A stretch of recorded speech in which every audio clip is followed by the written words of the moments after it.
They're managing the ticket flow, ticket volume, but they've also created an AI engine such that when a question comes in, instead of generating lots of tickets, they're able to answer that question immediately using the AI engine. So what they've been able to do is reduce the number of tickets between 60 and 75 or 80%. The customer satisfaction or the user satisfaction has increased because they get an immediate answer to their question. So part of the promise of AI is shortening all of those sort of ask a question, get an answer cycles that corporations have day to day to day.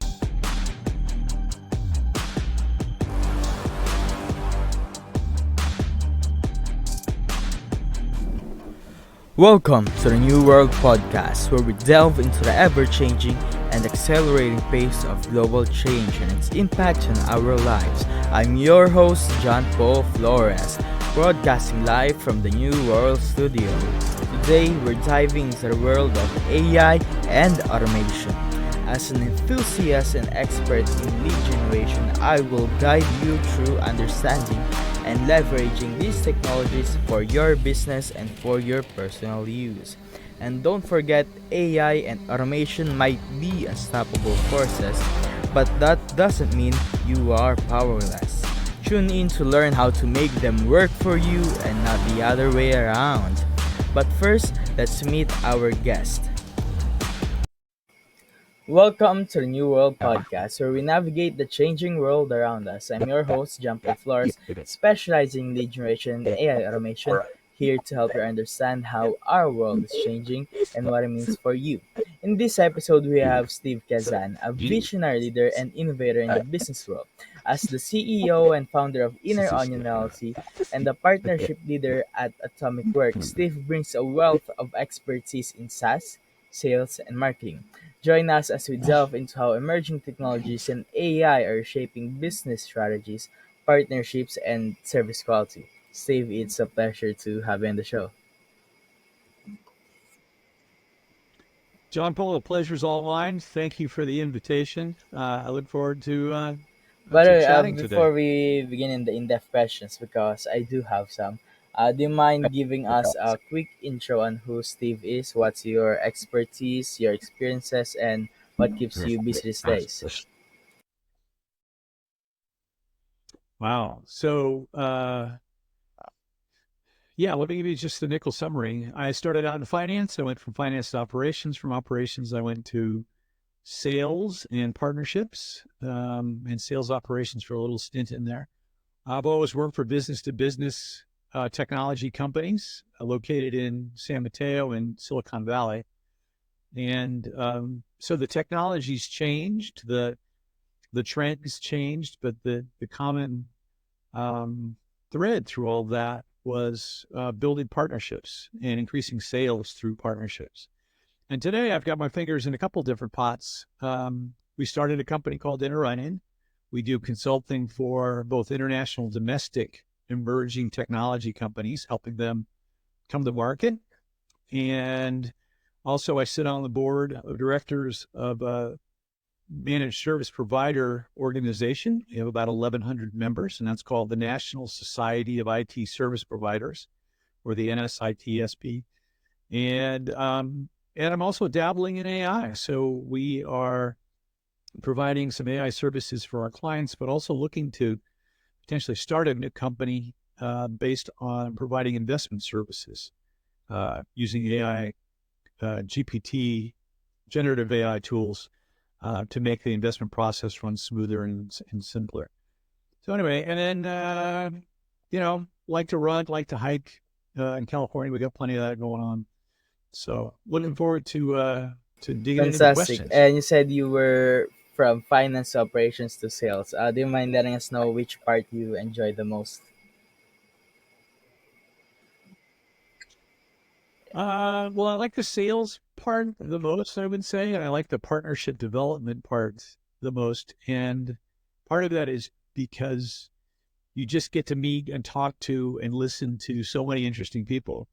And so I found that just staring at spreadsheets all day long wasn't all that as interesting as getting on the phone or going to see people and finding out about their businesses and um, what made them successful. So that's the what I get to do a lot of these days, and that's part of the job that I enjoy It's most. promising and genuinely, based on my experience, especially with talking with different people on the podcast, it's fulfilling to talk with amazing people.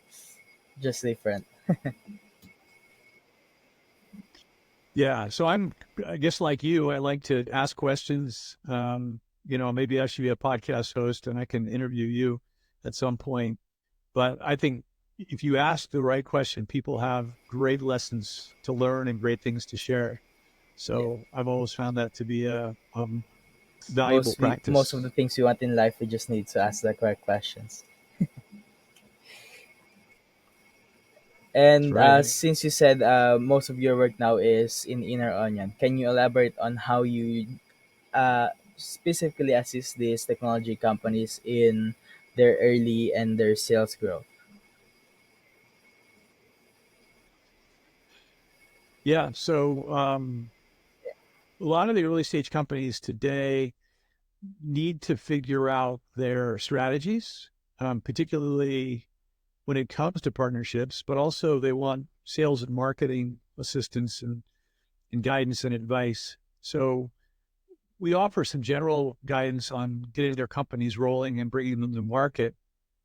But we think that even for small companies, new companies, forming strategic partnerships will help them drive lead flow to build their funnels, but also provide strategic advantages, provide them with greater visibility, greater branding, greater marketing and sales opportunities by partnering with the right, well thought out strategic partners to help them go to market. And so that's what most of what we do. Some of our clients are international, so they're coming in from India or Europe, and they need to Yeah. understand the U.S. market, and so we help them with those sort of cultural shifts that they need to make. And others are in the U.S., and so that's potentially Yeah. simpler, but there's still a challenge of finding the right system integrators, managed service providers, and channel partners to bring their products, their technologies to market. And so we help them with the targeting, the strategy, and then the implementation. Help them with the partner marketing, but also the introductions to get their products into the hands You of know, those when you partners. first talk with these early stages type companies, what are the biggest element that you see that they're lacking? What are they lacking? So typically, we're talking to people who are technology focused, and they focus on their products, and they focus on the features, and they focus on the product roadmap, and they most of them do a good job at building out their products. And I think what they are lacking is kind of the visibility into things like branding, sales process, marketing programs, marketing strategies. And so they need to add people to their team that think with um, a different set of assumptions, different sets of goals to bring those products to market. So they could have a fantastic product, but if they are not good at spreading the word about that product, then they're going to be challenged. They're going to face Are there challenges. occasions where you look at the product or the technology that this company is created and who they want to target, and you just know that that product will not work on that market? Yeah, there's some pretty early indications that um, you know the business people think their products are fantastic. Those are their babies that they've been working years on. But there isn't really a hook to create passion on the side of the customers. Like the customers really have to emotionally engage with those products. And a lot of products are kind of nice to have, but if you're going to purchase and invest in a new technology or a new product without a strong history or brand, you really have to fall in love with that technology. And um, a lot of companies just don't achieve that level of excitement in with their prospects. So that's sort of the biggest issue, is how to create excitement and draw emotion out of your prospects and your In your customers. opinion, what are the key elements that define your approach on actually doing market research and identifying if a company is a right fit for their market? Yeah, so we peel, inner onion. Our our goal is to peel back the layers. So in dealing with clients, we go all the way back to what business are you in? Who are you selling to? What's the profile of those people you're selling to? What are their pain points? What are their goals? What are their missions? What are their um, personal um, interests, right, in succeeding? And if you start from that foundation and you understand who those people are, then you can determine who the ideal partners are to communicate to them. You can work on determining the ideal messages of how to deal with them. And then in a complex sale, large enterprise sale, there are lots of different stakeholders. There are the users and the budget holders and the influencers and the decision makers.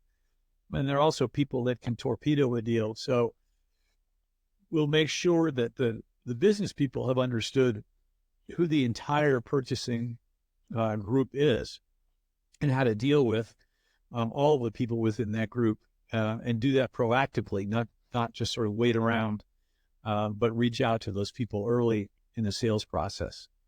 So I think one of the things we focus on is sort of we start from the basics, and then build up a foundation from there to get to successful lead generation, marketing, and In sales your opinion, programs. what's the main difference with working with local versus international clients?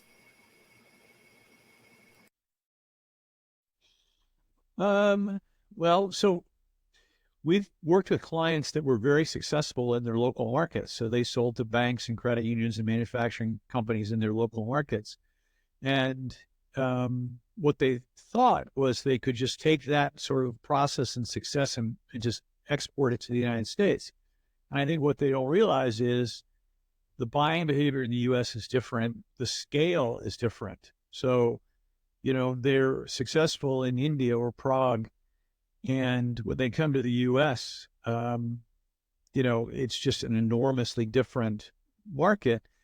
And in the United States, sometimes we think about markets, dozens of markets that are different. So buying decisions, behaviors in the Southwest are more conservative than they are in the Bay Area or in Seattle or in Chicago in the Midwest.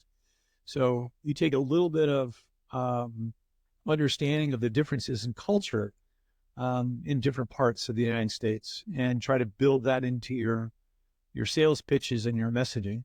Do you think that's the one of the biggest hurdles from these international companies trying to enter the US market is that there's so much different culture? Do you think that's the biggest or one of the biggest problems? Yeah, so culture is one of the things that's different, and it's a challenge, and part of that comes back to building trust. So people buy from people who are like them, and so it's an additional challenge for someone internationally to build trust with prospects and clients in the U.S. So building that trust happens through familiarity. It happens through references. It happens through prior successes that you can point to, um, and it happens sometimes just with dealing with somebody over a period of time where you begin to trust them because you've seen them on a conference call once a week for 8 weeks in a row.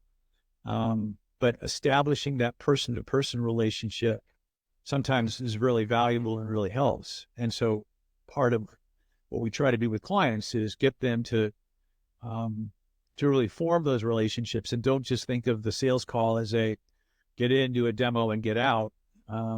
Taking time at the beginning and the end of the call to, um, find out about the people you're talking to, their families, their private lives, what they do outside of work, helps to build those relationships, which eventually builds the trust, which eventually allows the purchase and the relationship and the partnership to And as you flourish. said before, it's important for a person to actually develop emotional connection to the product. How do you actually do that? How do you make your product something that people can emotionally relate to? Well, so one of the things that we impress upon our clients a lot is don't talk about necessarily just the features, the feature, but talk about the problem that that product solves and the impact that that product is going to have on someone's life, right? Is it going to allow them to go home from work on a Friday afternoon at a reasonable hour, right? When today they're working late into the evenings and they're working over the weekends. Uh, is it going to allow them to um, be smarter and progress in their careers, right? Is this product going to help them move up the ladder? Um, is the product going to give them a competitive advantage over, other people in the market? And is that going to benefit them within their organizations?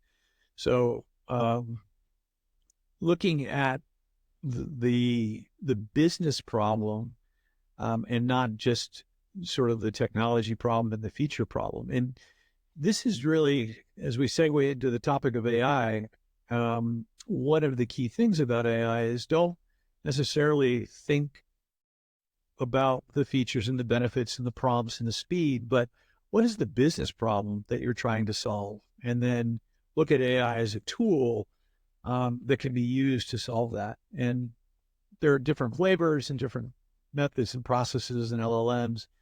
And so use the right tool to solve that particular well-defined, well-researched And business earlier, problem. you also said that you're very much into building partnerships as of now. In what ways can you actually use a partnership to help you increase the revenue of your own company? Well, there's a couple of different ways. The sort of the simple, obvious way is working with system integrators and managed service providers to generate leads, right? And so they have an installed base of clients. Once they understand your product, your messaging, and they trust you, they will take you out in front of those clients. So that's one way to do it. The other value in that is if you're a small early stage company, you're looking for a company that has a brand and foundations. And so you're going to leverage their position in the market to give your business credibility, right? As an early stage company, you don't have credibility because people haven't heard of you. So you need to build that credibility over time. And so, um, that is a week in, week out. How are we building credibility today, this week? And so by, Friday afternoon, what's the increase in credibility that we built to get into our target market with our target Well, customers? how do you actually research and identify the partners that you think would be beneficial for your company? Yeah. So one of the fallacies, I think, is that the partners stay the same, right? So I've been selling into these partners for 5 years. I know Bill and Jim and Fred and Mary, and they're going to be the same. But what happens is they morph, they switch their priorities, they move around, people move around, come and go, and so you need to one define your ideal partner profile. So who is it? What type of company is going to be the ideal profile? What type of individual within those companies is going to be the person you're going to want to um, contact? Is it the owner typically, or is it a chief revenue officer, or is it a product management person? So we spend time not only just creating those lists of targets, but then digging a little deeper into why are those companies a good fit? So if we reach out to a particular company, I want to have a very good, strong message to that company, why we fit into their product portfolio. So they're already selling a group of products. How do we fit into that portfolio? How do we help them drive more services? So if there's a professional service opportunity, if there's an integration opportunity or bundling opportunity of products, um, those are the types of pitches that partners resonate to because they're looking for new ways to generate revenue. So you arrive being able to plant those seeds in their imaginations to say, hey, if you just partner with us and use our new technology, then it will open doors for you for new opportunities. Now, we did a study of 50 different managed service providers, and we asked them some of those questions, like, why do you look at particular technologies? And interestingly, one of the answers we got back was these system integrators, these managed service providers want to be viewed by their client as technology leaders. So bringing new technologies and new products to their clients positions them as that technology leader. And so their clients look up to them and value their opinions and value their guidance around technologies. And so as a vendor, bringing a new technology that works and solves a problem to a partner gives them the opportunity to take that new technology with that strong, powerful story out to their client base. And so there's benefits both to the partner and to the end customer of that new product. If you're gonna give a step-by-step guide to actually how to establish, maintain, and further develop a partnership between two companies, how would you do it?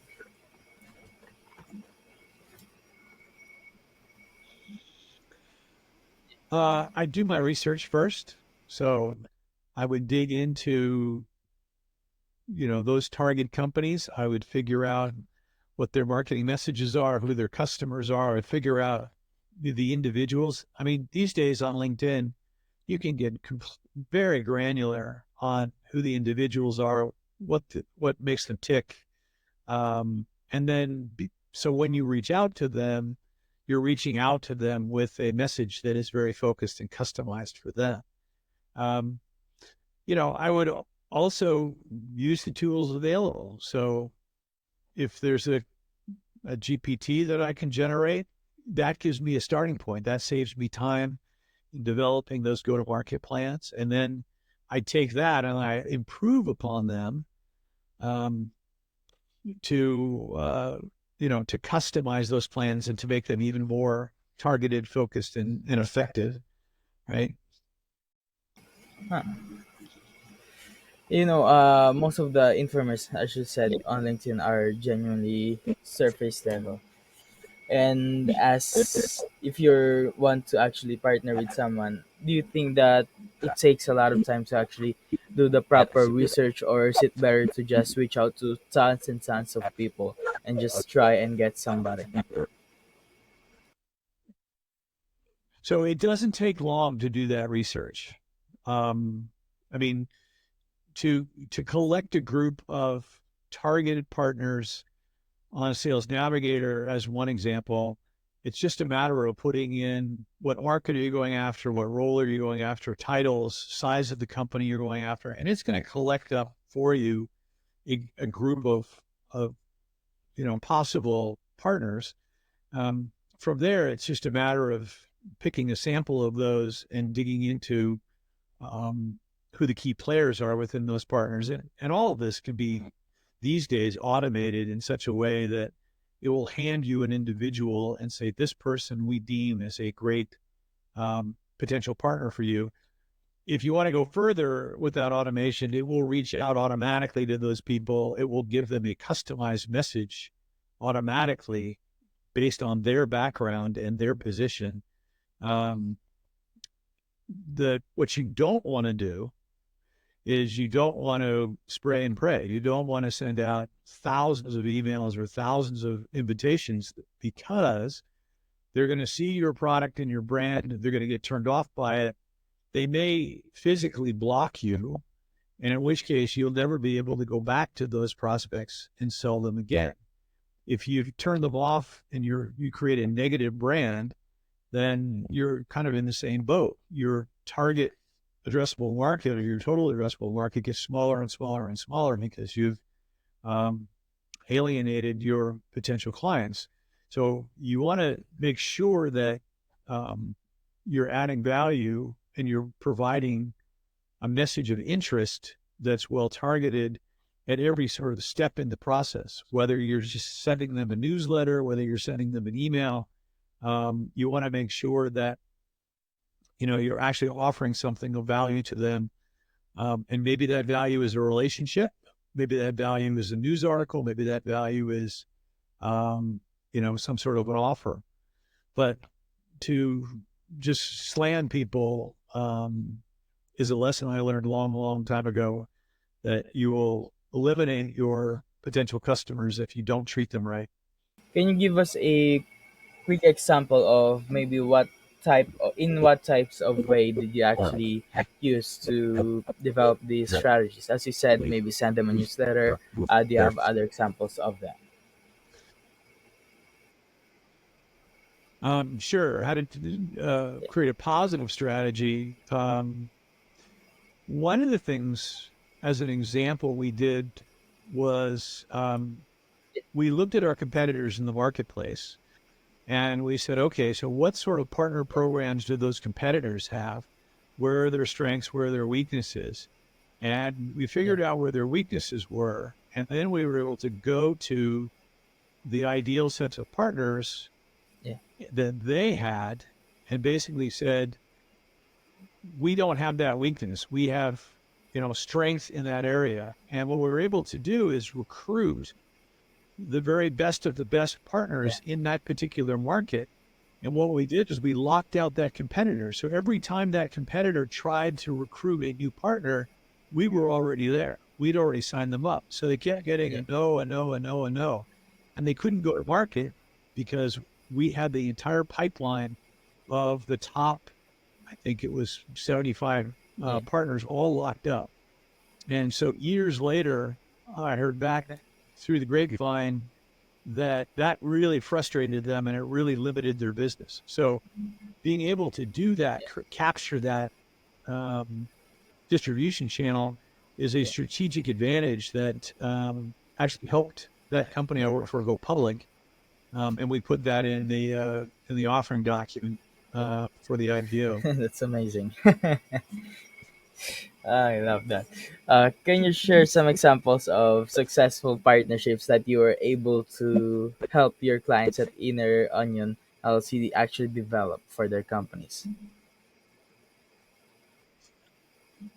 Um, yeah, so at Inner Onion, I have a client now that's in a really interesting space. They have IT service management, so they're monitoring the network, they're managing the ticket flow, ticket volume, but they've also created an AI engine such that when a question comes in, instead of generating lots of tickets, they're able to answer that question immediately using the AI engine. So what they've been able to do is reduce the number of tickets um, between 60 and 75 or 80%.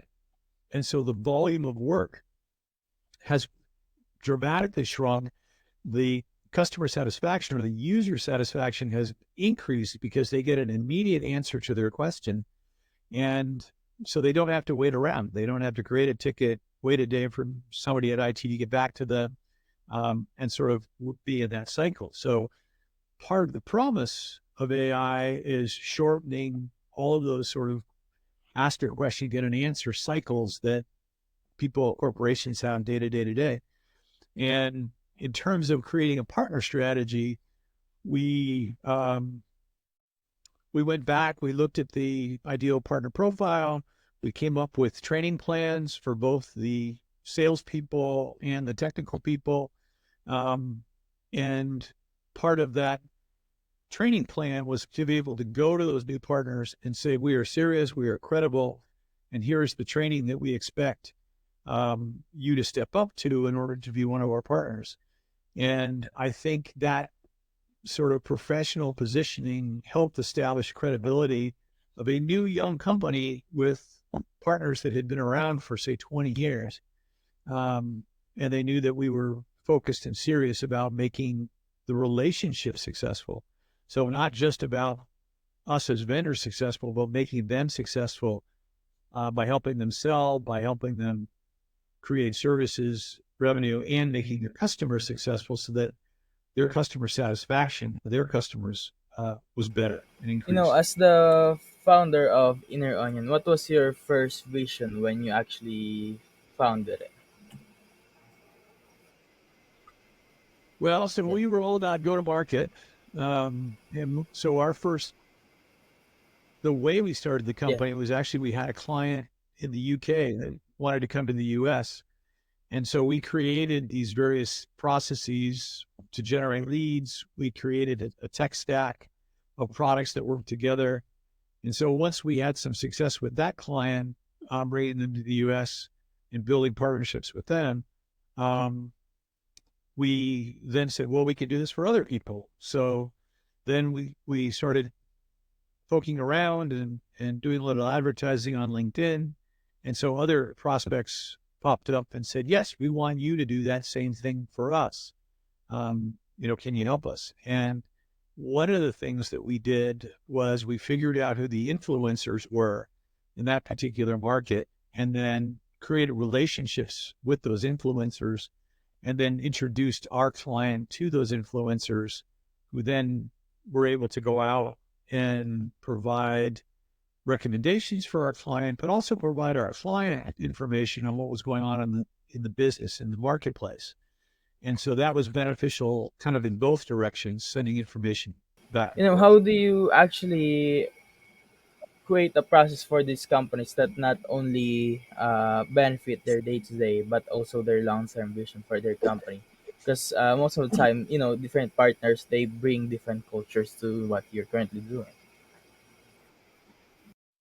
Yeah. So our typical process is to have a couple meetings with our clients to understand the business, the product, understand, their culture a little bit, who they have on staff, who their, resources are. And once we get that, then we develop a statement of work. And then from that statement of work, we actually go back and forth with the client a little bit to say, here's what we think places we can add value. Um, and, if you want to make adjustments or changes, let's discuss those. And then once we have that statement of work locked down, then we're in pretty good shape to go and execute against those plans. And whether it's, setting up trade shows, setting up webinars, um, doing research for them, all of those things stem from that statement of work. And it helps because it's, pretty clear in setting the expectations with the client, but it also gives us a lot of good direction of where to go and how to Let's execute. say there's a tech company from who is an international tech company who wants to enter the US, but they don't have the kind of funding to actually hire someone like you or other people like what you do. What do you think something that they could do to just gently nudge the people in the US to actually be like their products? Yeah, so there's actually a great solution for that these days. And we recommend working with fractional employees, particularly if they're coming to the US. So if they need fractional marketing help, for example, they can hire a fractional chief marketing officer. We perform and behave sometimes like a fractional VP of partnerships. And so with that, we can work, 1 hour a week, 5 hours a week on their behalf. So it's one, a lot less expensive. Two, they can hire really seasoned, experienced, well-connected people. So particularly on the marketing side, you can hire a CMO for, one day a week or a few hours a month who knows the technology business, has done successful launches, is really well connected, has a great Rolodex. And again, it's costing you, a small percentage of what it would cost you to hire a full-time person. So one of the things that our clients have done is they've hired us to do their partnership strategy and program and execution. And then they hire a full-time person once they come up to speed.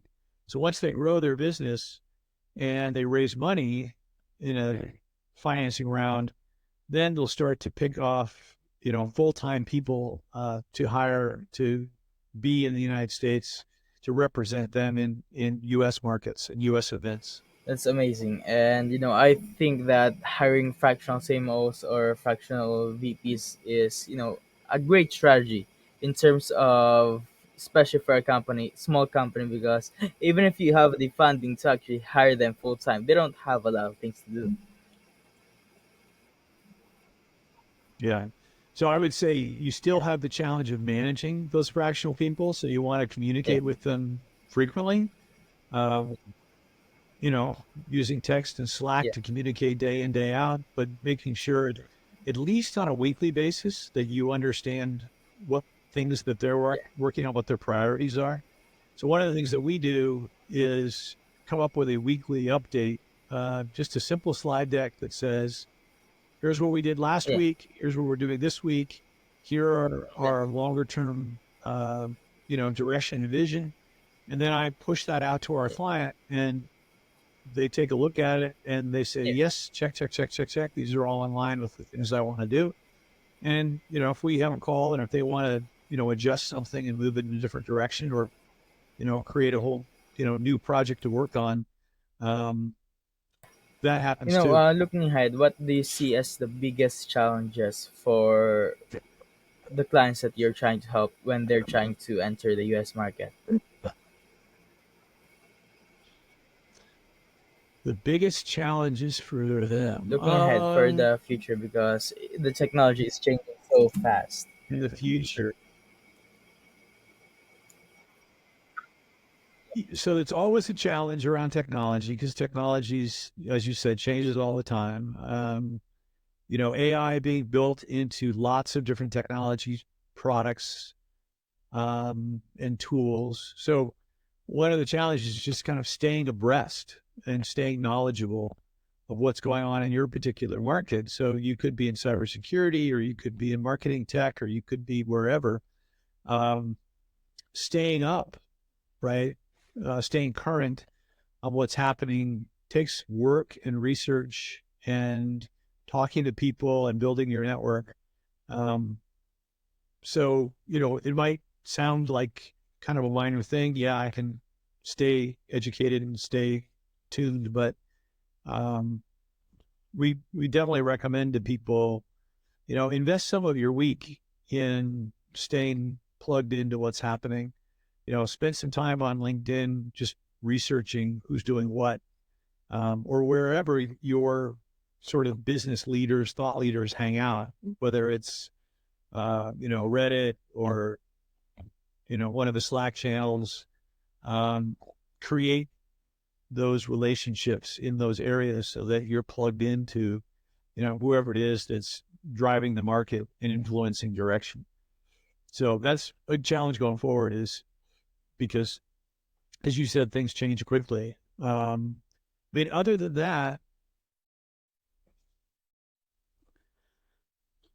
uh, markets will change. So user demand will change. Budgets will change. So, you have to put in extra effort to stay in touch with prospects. Um, you have to communicate with them on a regular basis. Don't let them sort of slip away.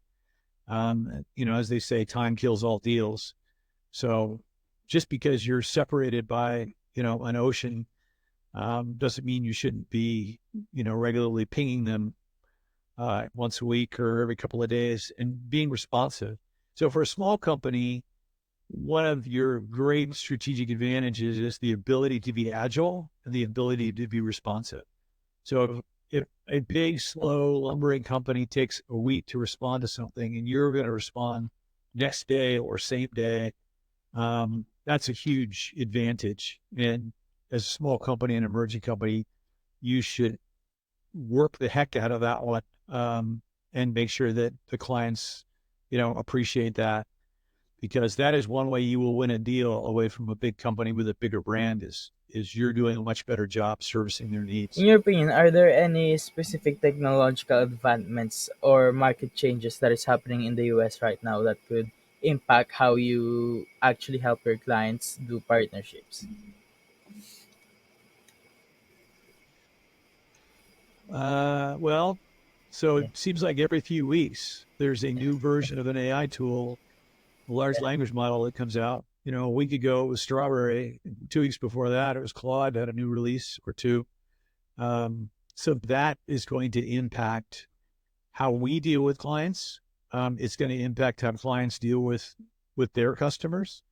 Um, and so building up a skill set of how to use those tools, but also being cautious and understanding where those uh, LLMs can fall down.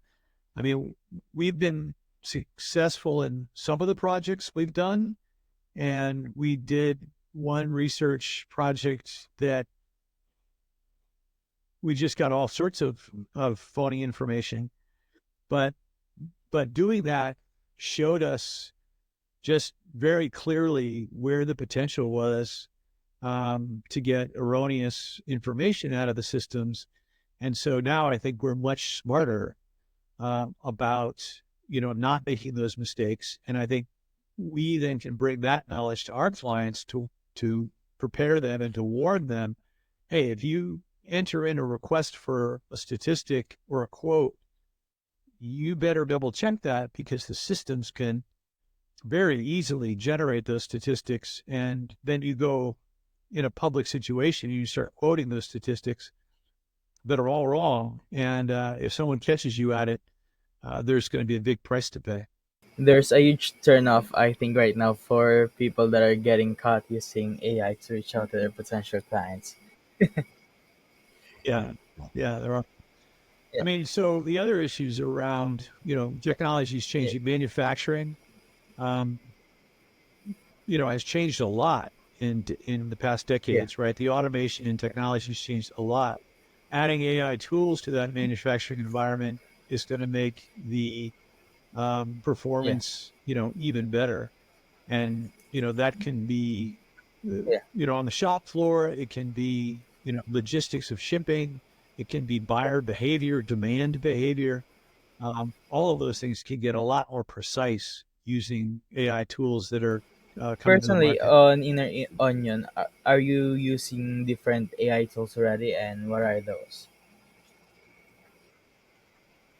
Yeah, so we do a lot Yeah, of work with custom GPTs. So we have a Teams account on OpenAI, and we build models for clients. So we build them up. We start with who they are and what role they have. We start with their, ingest their website, ingest their competitors' websites, ingest industry analyst reports, ingest YouTube recordings, all that stuff. Ingest that all, and then we're able to, once we have that data, ask specific questions. So, what should be our path, to a strategy to go to market? What promotions should we run? Who are our, ideal strategic partners? And sometimes we get, great results. Sometimes we get a list of 10 things, and, 8 of those 10 things are, pretty obvious, but 2 of those 10 things can be, I would say eye opening. Um, and they get us thinking about, okay, so is there a new way or a different way to look at a particular situation? And, how do we take advantage of those new ways of looking at things? have you seen these AI tools that allows you to basically AI calls somebody? Yeah, Yes. Yeah, I had a demo, and you plug your number in and they call you and they start talking to you back and forth. Those yeah, tools today are, a little clunky, a little rudimentary, but the whether it's the fear or the yeah, expectation is that yeah, those will get good enough so that you won't be able to tell the difference. So they'll, yeah, have your phone number, they dial, you'll pick up your phone and, they'll have a conversation with you. I'm at a point where I don't really answer my phone unless I know who's on the other end. If they want to leave me a voicemail and how to call back, fine. If they want to send me a text message, fine. Um, but that's a trend that people yeah, aren't going to trust their data. yeah. They're not going to trust their phone. They're not going to trust eventually their email, um, unless they get a Yeah. message from somebody they know. I tried using that kind of technology a few months ago, and I think the biggest problem is the voices that they currently have. So I tried finding a Yeah. podcast where there's just one guy talking, just talking himself, and I tried something that I tried to find someone who is just calm, just like talking with someone, and I integrated that to the AI voice cloner, and they talk so good that you don't know it's a AI. Yeah. Yeah. Yeah. It's getting better. It's definitely Do you getting think better. there's gonna be a lot less trust within the market, especially with these tools coming up? Well, so the other Yeah, issue is around deepfakes. So the images that you're seeing and the videos that you're seeing, um, there will be yeah, skepticism about those. The state of California is passing a law that says any deepfake image or video yeah, has to be tagged as such. Uh, but the people who send yeah, out those videos, they're not really going to follow that law.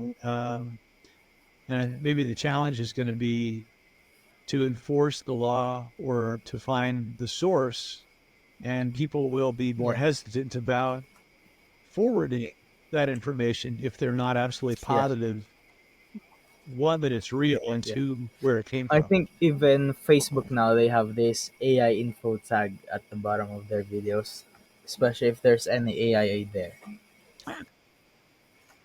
Yeah. So Yeah, all the videos that are uploaded into Facebook in theory are all getting scanned, and Facebook is able to tell the difference between uh, a deep fake yeah, video versus a real one. Um, yeah, that technology's yeah, been around for a couple of years now. But for Facebook to do that at scale, I think it's a good step forward. So Facebook needs to do it. yeah. All the other social media companies need to do it. LinkedIn needs to do it. That's a lot of Um, processing power that they're you know, using because millions of videos are yeah, uploaded every day. Oh yeah, man. Uh, yeah. what Right. potential or current uses do you have for AI, especially when developing these partnerships that you have? Um, well, I think Yeah, we use it to get started. So we use it yeah, just to give us an outline, right? Ingest all this yeah, information and then give us an outline. And then from that outline, we then have to get creative. We say, okay, so how do we improve yeah, this outline? How do we make it different? How do we make it um, more thoughtful? And, that's where people sort of the yeah, bar is being raised because you're going to have uh, a threshold, and the really good um, business people, marketing people, salespeople will be able to yeah, add additional level of expertise on top of those kind of foundational or baseline, AI yeah, outlines and AI documents. Uh, Part of the challenge is you have to be good at yeah, writing prompts. If you write generic prompts, you're going to get generic output. So my partners and yeah, I have gotten much better at writing much more specific, yeah, targeted, focused prompts. And so the higher yeah, quality output we get, then we're able to improve upon that.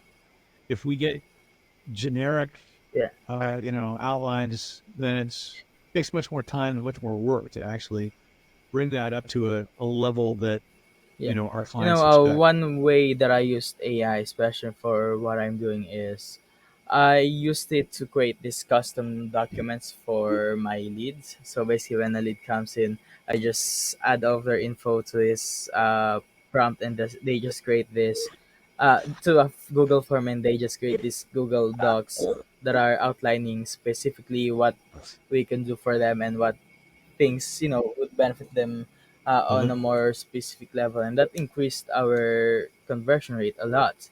I think that's the part of where you should use AI to the parts that are not genuinely a human to human connection.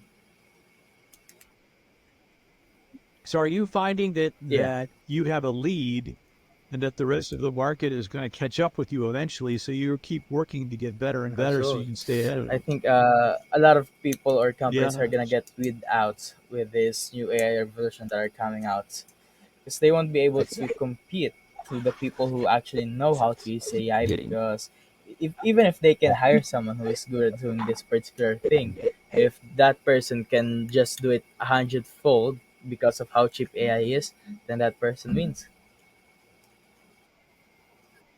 Yeah. You're right. Having the skill set of being able to Yeah, write good prompts to get good output yeah, is going to be a differentiator. And actually, in the future, some of the differentiation is going to be around the yeah, quality of the algorithms. So products that have yeah, really good, well-written algorithms in them are going to be, yeah, will win in the marketplace versus products that have generic or, not well written algorithms. And I think we're already seeing that in the case of yeah, note taking applications. So the note taking applications that are able to yeah, transcribe sound more precisely and action items and, yeah, email content and all that stuff will definitely have a leg up on kind of the generic note yeah. takers that are out there in the market. So there's going to be a big competition around Yeah. who has the best algorithms. And since we're nearing the end of the podcast, man, time flies so fast. uh, do you have any advice for people who wants to enter your industry, specifically to help people build partnerships? Yeah. So I have sort of three things that we want to live by. The first one is to be curious. So ask a lot of questions, learn how to listen. I'm not a very technical person, but in every sort of market I go into, I make sure that I have a technical mentor, somebody that is technical, understands those technologies. So whether it's, you know, cloud or voice over IP or AI, um, I want to surround myself with people that I can ask questions to. So that's kind of, one thing. The second thing I would say is um, be cautious. Um, be open to new ideas, open to new products, um, but also, understand the security and cybersecurity space out there. Whether it's your AI tools and security, or your cloud, or your data, or your PC, or your reputation, whatever that is. I spend time at AI shows, but I also spend time at cybersecurity shows to understand what the current threats are, what the current solutions to those threats are. And then the third piece of advice I would say is, read, read, read. The future, at least in the short term, is going to be the answers that you're going to get to problems are going to be written, right? You're going to get a text, you're going to get a section from a manual, you're going to get an analyst report, you're going to get a transcript. And so, take the time to focus on that, to read those things carefully, because that's the way, a lot of learning is going to take place. Now, eventually, all that text is going to be replaced by audio and video that gets generated. But at least for today and the next couple of years going forward, um, we're just getting inundated with lots and lots of text. So that's the other way to learn. And so I guess the overriding concept is, if you want to get into this partnership market in technology partnerships, you have to spend time and understand the technology, um, you know, part of the equation. You have to understand the people, the sales, and the motivation, but you also need to invest and understand the Since one of your technology piece. advice is to read, read, read, do you have any book suggestions that you can give to us? Oh, book suggestions. Yeah, there are a few actually. I just finished a book there was a story of how hackers created um, yeah, the Silk Road and how the U.S. Um, FBI caught them and arrested them. So it's not really a how-to book, but yeah, I found it really entertaining. Uh, Boy, I don't remember what it was called, but I'm happy to send you yeah, a list of some of the recent business books, and then you could put yeah, it in the show notes yeah, and tag it that way.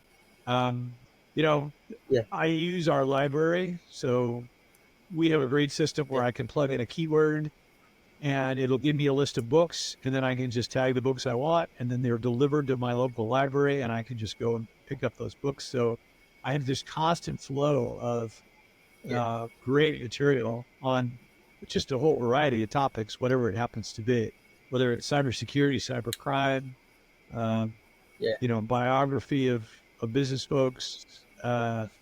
So, if you have that source of, online sources, your source is, online reading material, reports, LinkedIn posts, or, the old school Yeah. hardbound books, you know, get them from all those locations, magazines, newspapers, the whole And deal. do you have any advice on life?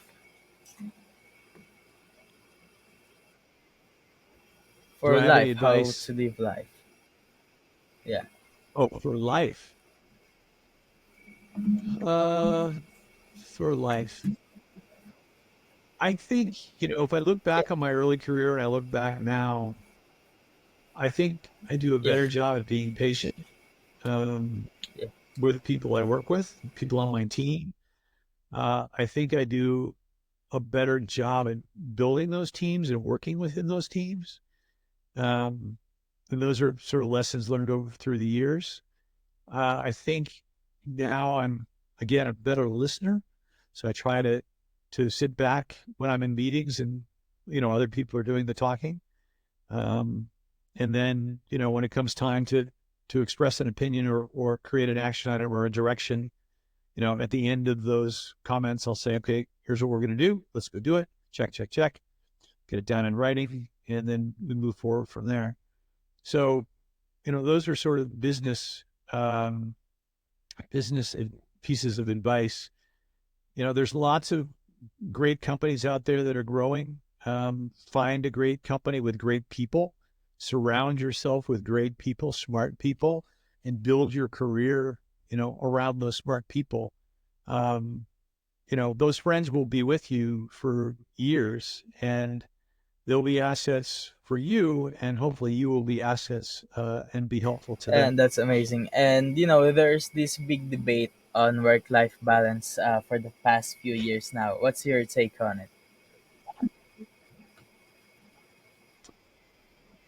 Well, so my current role as a consultant, I have flexibility with my schedule. So, I can work nights and weekends Yeah. if clients need the material. I tend to work Yeah. Sunday nights pretty regularly. But Friday mornings, I take off from 7 a.m. to 10 a.m. on a Friday morning Yeah. and I go work at the food bank. So every Friday morning, I go hang out at the food bank with my buddies at the food bank. And then my work day starts at 10:30 and I work from 10:30 until, the rest of the day through. And so I'm able to do that because of I'm lucky that, I'm a consultant. Yeah. Most people today couldn't do that. So I think your balance has Yeah. to, deal with exercise. And, I Yeah. have been pretty good at making that a priority. But your balance should also include things like, building up your other Yeah. communities outside of work, like your food bank or your church or your sports team, whatever that happens to be. Make sure that is part of the balance um, that's in your work life Most of what balance. I do also is just being a consultant, even though I have a company that I'm running. But most of the part is, consultant. And I just like the freedom that it gives you. Just being outside where Yes. when most people are at work or either at school, and you just get to own the whole basketball court because no one is there. Yeah, well, you still have clients who can sometimes be the boss, but when they're not around, yeah, Yeah, you can go shoot some hoops or coach some basketball or coach some soccer. Whatever yeah, it happens to be that you really enjoy doing, yeah. spend the time to do it. If that's what you enjoy, take advantage of it, go Awesome. do it. And That will definitely get your where life can richer. people find you? Oh, where can people find me? I prefer LinkedIn. I'm Steve Kazan at Inner Onion. You'll find my profile. Connect with me there. Like I said, I'm curious. I love to talk to people, reach out. I'm happy to have a conversation with you. Tell me that you heard, from the podcast, and I'll make a point to be, uh, responsive. And again, I'm happy to have a chat and help Awesome. out And wherever I again, can. Steve, thank you for joining us on the New World Podcast. Yeah, John Paul, it's been a pleasure. Thank you for your. That's all for today's episode of the New World Podcast. We have explored some fascinating topics with our amazing guests, shedding light on the upcoming new world. If you enjoyed today's episode and today's discussion and want to stay updated the future episodes, don't forget to hit that subscribe button to the podcast. And if you found value on what we have discussed, please consider leaving us a review on your favorite podcast platform.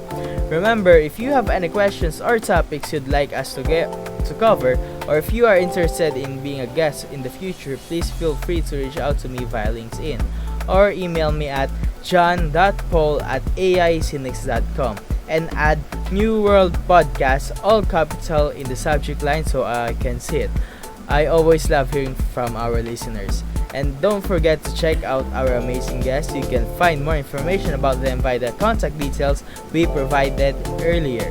Again, thank you for tuning in on the New World Podcast. I know your time is very important and I try to always make the next episode better than the last. Until next time, keep learning, keep growing, keep innovating. This is John Paul Flores signing off from the New World Podcast.